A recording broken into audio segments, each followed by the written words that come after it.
Night falls over an ancient grassland. Somewhere in the darkness, something is watching. A small group of stick-figure prehistoric humans huddle around a dying fire, their eyes wide with fear.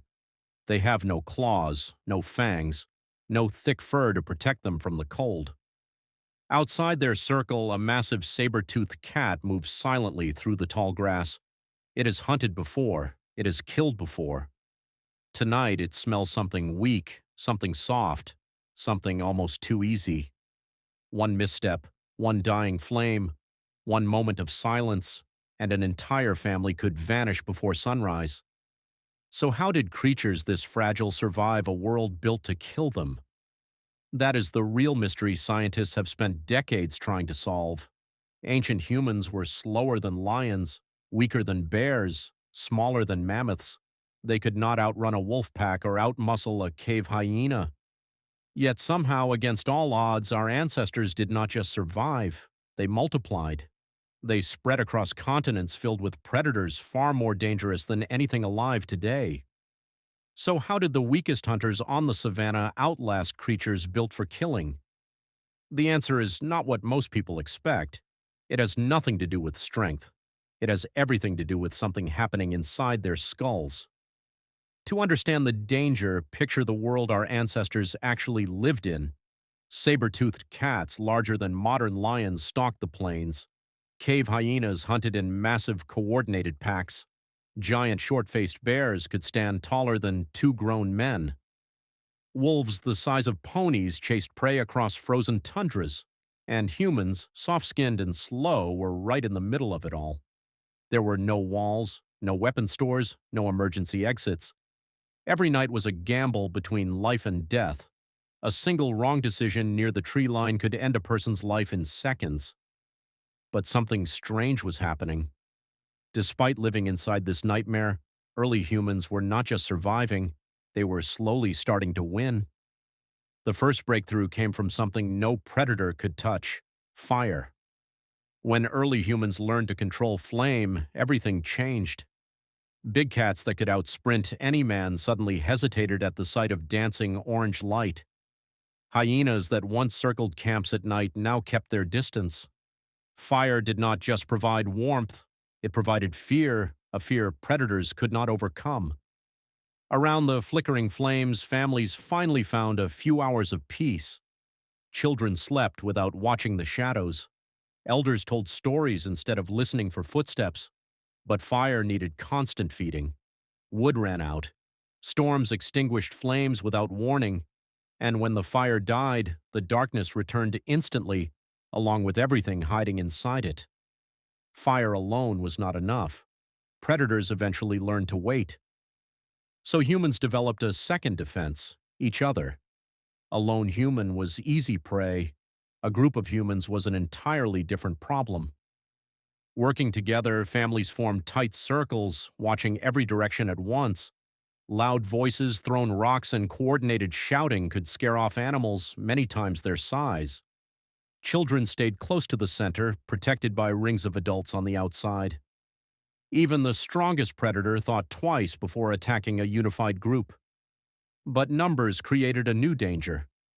More people meant more mouths to feed, more movement, more noise, and more attention from predators who had learned to follow the sound of a struggling tribe. Then came the invention that shifted the balance of power forever: the spear. For the first time, humans could strike a predator without getting close enough to be struck back. A sharpened stick, hardened by fire, turned a defenseless family into a serious threat. Hunters practiced throwing for hours, aiming at trees, at shadows, at anything that moved. Distance meant survival. A spear thrown from 10 steps away could wound an animal before it ever reached its target. This single invention gave humans something predators had never faced before: a threat that could reach them from far away. But spears were unpredictable. Missed throws left hunters exposed. A wounded predator became more dangerous, not less. And sometimes the hunted turned into the hunter in the most terrifying way imaginable. Even with fire and spears, night remained the most dangerous time of all. So tribes developed a strategy that still exists today: the watch. While most of the group slept, one or two members stayed awake, eyes fixed on the darkness beyond the firelight. Every sound became a signal, a snapping branch, a distant growl, a sudden silence where insects usually sang. The watcher's job was simple but exhausting. Notice danger before it noticed you. One night, a young sentry heard something wrong. Not a growl, not footsteps, just silence. The kind of silence that meant something large was moving carefully, trying not to be heard. His heart pounded. Should he wake the tribe over nothing, or stay quiet and risk everyone's life? Not every story ended safely. Archaeological evidence shows countless ancient humans bore bite marks and claw scars on their bones, permanent proof of encounters that nearly ended in death. In one such story, a hunter chasing a wounded antelope wandered too far from his group. He didn't notice the pack of hyenas trailing him until it was too late. Alone, exposed, and far from the safety of fire, he became the one being hunted. His tribe searched through the night, calling his name into the darkness. When they finally found him at dawn, he was alive, badly wounded, but alive. His scars would remain for the rest of his life, a permanent reminder that survival was never guaranteed, no matter how skilled a hunter became. Stories like this taught tribes something crucial. Surviving alone was never enough. They needed to share knowledge, warn each other, and plan together. This is where language became one of humanity's greatest weapons. A simple word for danger could save an entire tribe. A shared signal for retreat could prevent a tragedy before it happened. Unlike any predator on the savannah, humans could describe threats that weren't even present yet. They could warn their children about dangers they had never personally seen. This ability to pass down knowledge through words rather than instinct alone gave every new generation a head start their ancestors never had.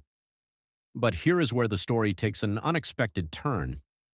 For decades, scientists believed humans survived purely through intelligence and tools. Then new evidence changed everything. Researchers discovered that early humans had a physical advantage almost no other predator possessed, a uniquely flexible shoulder built for throwing. This wasn't just useful for spears. It meant humans could strike from a distance no claw or fang could match. Combined with sweat glands that allowed them to run for hours without overheating, humans could outlast animals that were faster in short bursts but collapsed in long chases. In other words, humans weren't the strongest, they weren't the fastest, but they were built to think, throw, and endure longer than almost anything trying to kill them. Nature hadn't made humans weak, it had made them different. As humans mastered fire, weapons, cooperation, and communication, something remarkable began to happen. Predators that once saw humans as easy prey started avoiding them altogether. Lions steered clear of firelit camps. Hyenas learned that groups of humans meant coordinated retaliation, not an easy meal. Slowly, painfully, and over thousands of years, the balance of power shifted. Humans were no longer simply surviving the food chain, they were beginning to rewrite it. This shift didn't happen because humans became physically stronger. It happened because they became impossible to predict, impossible to isolate, and increasingly dangerous to underestimate. Modern science has uncovered the proof hidden in the ancient bones. Fossilized skeletons show healed fractures, bite marks that scarred but did not kill, and skulls bearing the marks of survived attacks. Cave walls preserve paintings of massive predators drawn by people who lived close enough to fear them and brave enough to remember them. Every piece of evidence tells the same story. Survival was never about being the strongest creature in the room. It was about outsmarting, outlasting, and outnumbering everything that wanted them dead. And remarkably, the same instincts that kept those early humans alive still shape human behavior today. We no longer fear saber-toothed cats or cave hyenas. But the instincts they created never left us. Our love of community, our fear of the dark, our instinct to protect children first, our need to warn the people we love, all of it traces back to nights spent huddled around fragile flames, hoping to see another sunrise. We are not as different from these ancient people as we like to think. Every time you check a lock before bed, every time you feel safer in a group, Every time you warn a friend about danger, you are repeating behavior that kept our ancestors alive for hundreds of thousands of years. Your survival today may depend on lessons learned by people who endured nights like this. The story of ancient humans is ultimately the story of us.